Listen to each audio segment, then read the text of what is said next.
In this video, we're going to talk about the final section of the contact details view. And this section includes the 4 tabs on the right: activity, tasks, notes, and appointment. Now, the first tab, activity, shows you all of the actions that contact took to either become a contact or after they became a contact.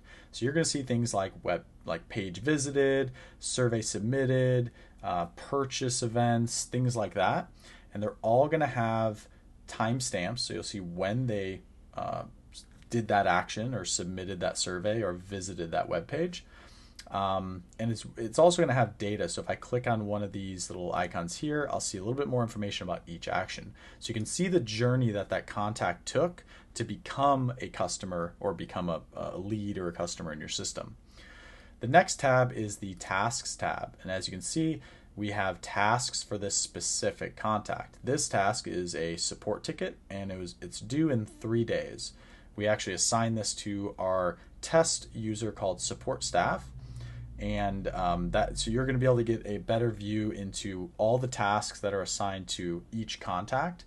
And you can either select this checkbox to say, hey, this task is complete. You can edit the task, you can delete the task, and you can even add new tasks. So if I wanted to add a new task, I would click this button here. Let's say test task, give it a test description, and assign it to support rep. So not support staff, but support rep.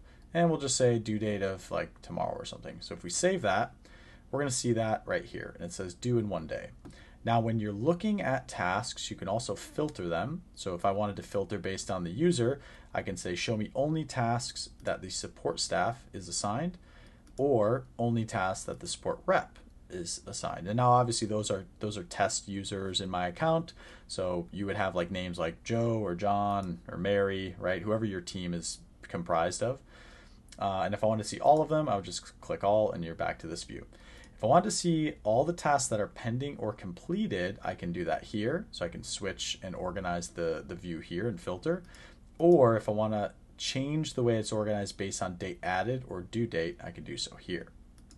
The next tab is the Notes tab. And so this tab gives you and your team the ability to add notes around a contact, whether you're having a conversation with that contact, or you had a previous conversation, or you just want to remember something to tell them. So here we have a lot of like support ticket testing notes here. You can see we have some links in there, and we have the date that it was added.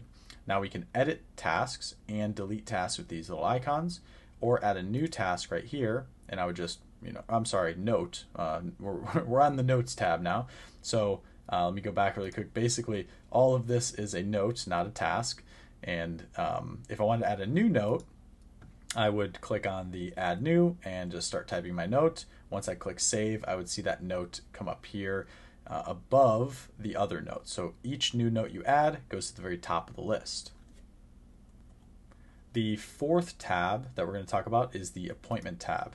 So if this specific contact had any scheduled appointments, I would actually see them right here in the appointments tab in a list view. But since they don't, what we can do is we can actually click here and add a new appointment if we're trying to schedule them for a call or an evaluation or a visit of some sort. Once we click that, we're going to see a view that comes up like this, and it's going to give us the ability to select a calendar. This test account doesn't have any calendars, but if we did, we would select the calendar, we'd select the time zone, the date we want to schedule them, the time slot we want to schedule them, and give it a title. Okay, we can also add some additional things here. But once we're ready to book that appointment, we would just select book appointment, and you would see that show up here. So that's it for the contact details section, specifically the activity, tasks, notes, and appointments tab. I hope you guys learned a lot, and we'll see you in the next video. Thanks.